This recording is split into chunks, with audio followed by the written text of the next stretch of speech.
Hello there. For those who don't know my channel, I'm an accident survivor from 3 years ago in 2019.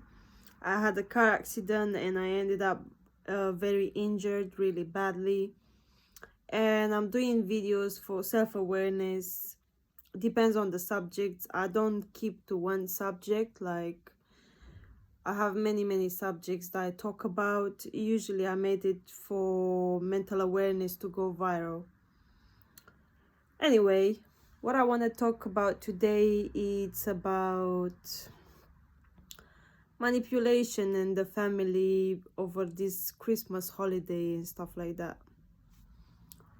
Um, Most of you that don't know me, I like to spread videos for mental awareness to go viral. I want to make people aware of the situations that they might encounter in day-to-day life. And today I want to talk about a very sensitive subject. If I get annoyed, I do apologize in advance. Most of the time, the things I talk about, they are from my own life experience. And it's really hard to go through all of these changes in my life because it's not that easy as people think. People think it's just snap your fingers and then your mental health is gone. Like, you have no problems. To be honest to you, like, I'm pretty much sure we have teenagers that have family problems, and we come from these toxic family environments where our families believe that it is okay to use us and abuse us in the worst possible way. Or if we have the other types of family, they just make kids just to have them, to terrorize them for their entire life. Oh well, today I want to talk about this manipulation over emotional feelings in families. So if you feel this way, I really understand you, because I've been through the same stages in my life, if that makes any sense. Okay, so this is how it starts. So since I was little, I come from a family where mental health was not respected. Like, when I talk about that, is in terms of it was a lot of toxic environments, flying dishes. My parents used to argue a lot. They used to have a lot of toxic tendencies. Like, later in life, I found out that my mother is actually, she was mentally ill since she got me born. And when I found that out, I wasn't sure 100%, is this how my mom is, or is it just me that I had, because I had three opinions from three different people that I used to tell about my mom. I never really got to meet the relatives from my mother's side to have a different opinion, because for some reason or another my mama never kept in touch with her relatives. I don't know was the reason why. Anyway, so all of these childhood trauma and mental health problems that I have now being an adult, they come from a very young age. We're talking about 8 years old. I still get flashbacks from time to time of the situations that I've been going through. I get flashbacks that my mom was hanging by the neck against the wall. I got flashbacks from a young age that family life should be an environment which is constant drama, constant beating, constant toxic environment. I didn't knew any better. It took me a while growing up. Now I'm 33. It took me a while to grow up, to understand. I started reading psychology books to be able to understand that there's nothing wrong with me. It's actually the environment I grew up in. And I remember when I was 8 years old, nearly to 9 years old. I remember that I ran away from home because my dad was beating my mom, and I called one of these public phones, like I called the police and stuff like that, and they took me as a joke. So me, I was a child being abused, and they took me as a joke when I called the police from a public phone. Like, my mom is being assaulted, can you please do something about it? Back then, we're talking about 30 years ago, you right? And we're talking about, not 20 years, I'm exaggerating. We're talking about, I think, yeah, 20 years ago. So 20 years ago, maybe even in England, it wasn't that obviously known about these things. It was getting beaten up at home was something normal for some reason in Romania, which I don't agree. Maybe now they have protection in child in place back there, that now they take it to a whole lot of level. Like, they take care of the kids, they do intervene if it's necessary. But obviously the situation is not that pink as it sounds. It's an entire process. They have to document it. They come and see where the kids live. They come and see if they have everything they need. Obviously they changed in 20 years, but I was the one that ended up in one of them generations being the one that is suffering for it to come a change. All of this trauma accumulated towards the years. I stopped talking to my dad. When I left my country, I stopped talking to my father for 15 years. I'm one of them people, like, I'm not gonna forget anything that happened to me. All of these people that done me wrong, I'm never gonna forget.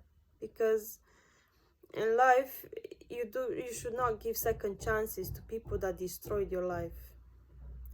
I learned it in the hard way. People who might see my videos would not agree with me, but if you're one of them kids that suffered when they were young, I don't think you're gonna sit in my shoes the way I did. So when I was 18, I went to England. I left my country and I decided to leave everything behind. Now, being in England, I went to college. I didn't become a drug addict. I didn't become an alcoholic. I didn't become a prostitute, what people think or say back home about me. I just went as a normal person with a normal job and I went into college.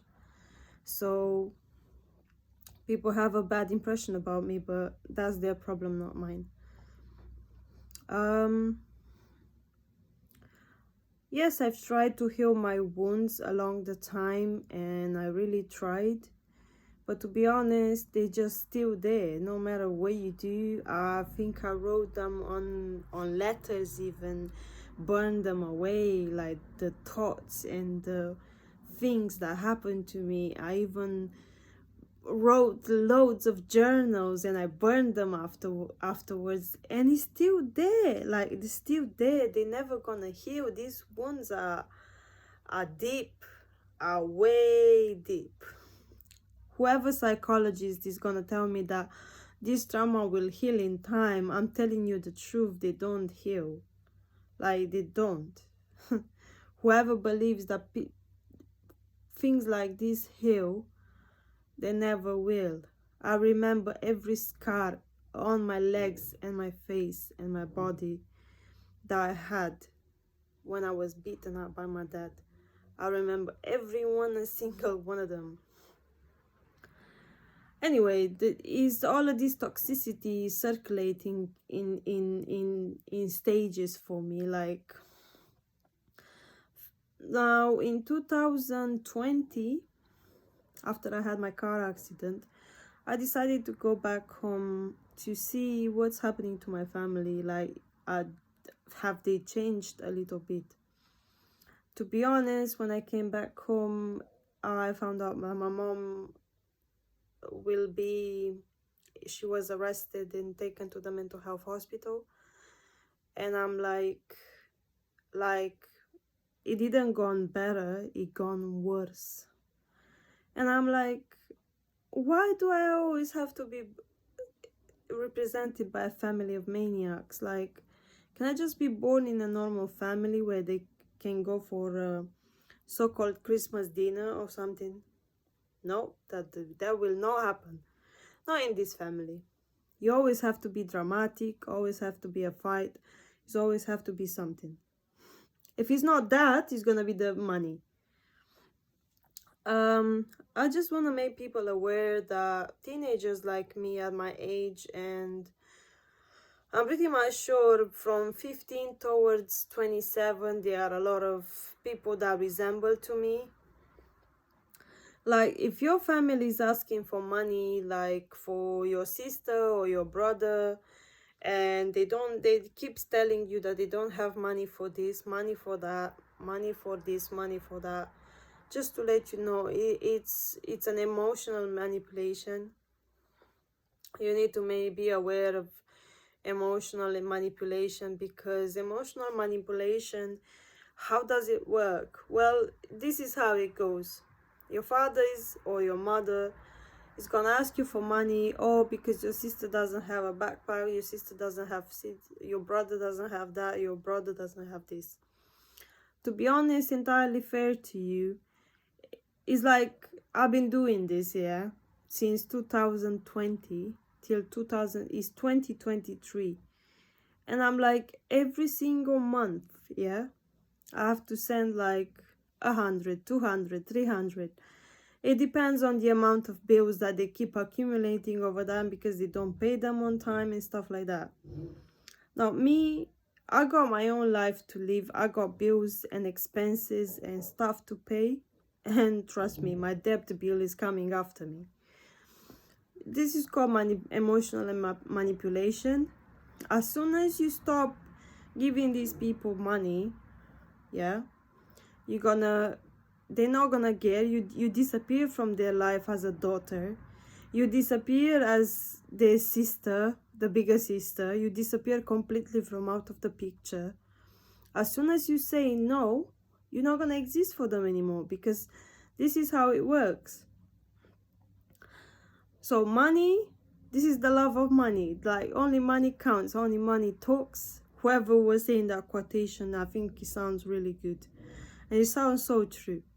As soon as money disappears, you no longer exist for them, because this is how it works. It will not be ever a connection ever again.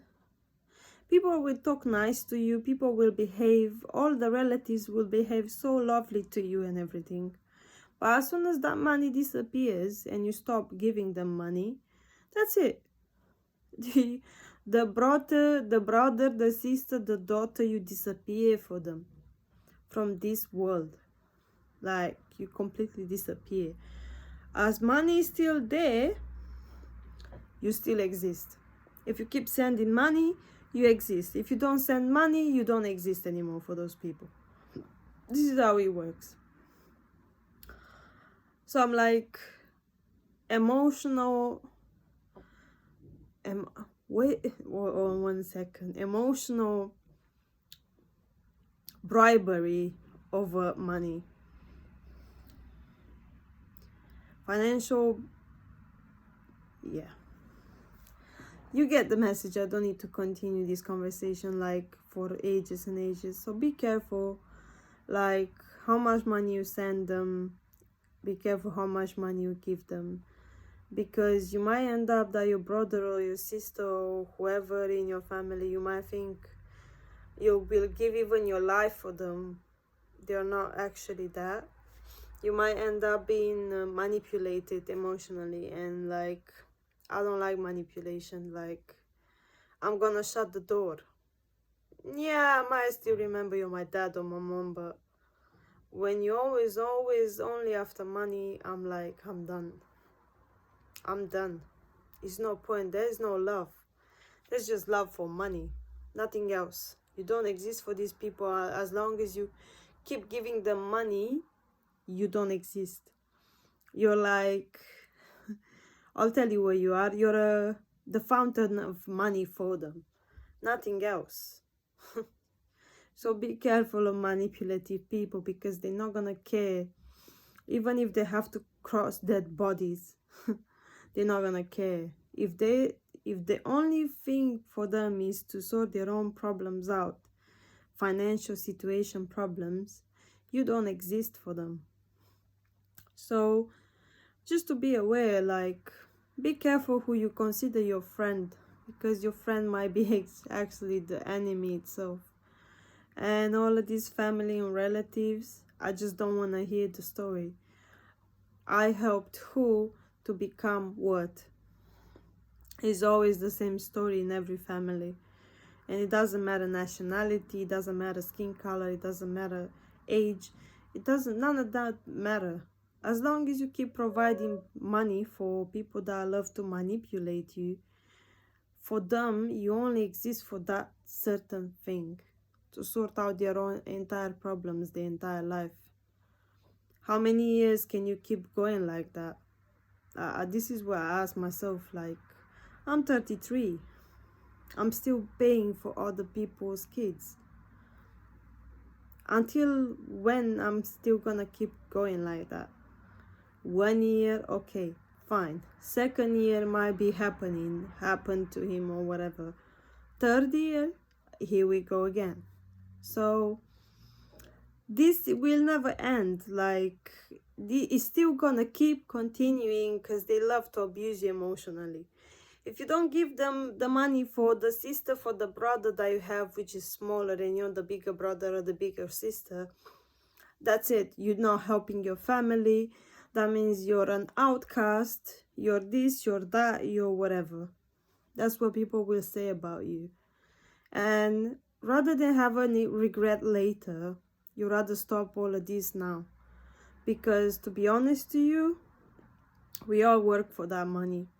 We all go to work from 8 till 6 or 8 till 5. Some of them even do night shifts. And trust me, you work really hard for that money. You rather go pay yourself a spa, or you rather go pay yourself a massage because you deserve it. They won't appreciate you when you keep sending them money. Money for this bill, for that bill, money for the car, money for the petrol, money for whatever crap or bullshit, money for trainers, money for this. It was a long time ago, a friend that I used to know, and he was from Russia. He said to me, regardless of you, Ramona, sending the money or not, don't you believe that they're always gonna find a way to survive? Regardless of you sending the money or not, they will always find a way. Because me in life, even if I go through problems, or I lost my job, or whatever the situation might be, I still don't complain. Like, I know it was my own doing. Like, if I have a failure, I stop complaining. I just carry on doing a different thing, trying something else, because that's what life is about. If you don't try, you never make it. Anyway, see you later. I don't want to bore you with my problems. Bye bye, YouTube. And for those who like my YouTube channel, or maybe you loved my videos, click and subscribe and share this video. Maybe you find it useful for somebody else. What can I say? I don't know. Bye.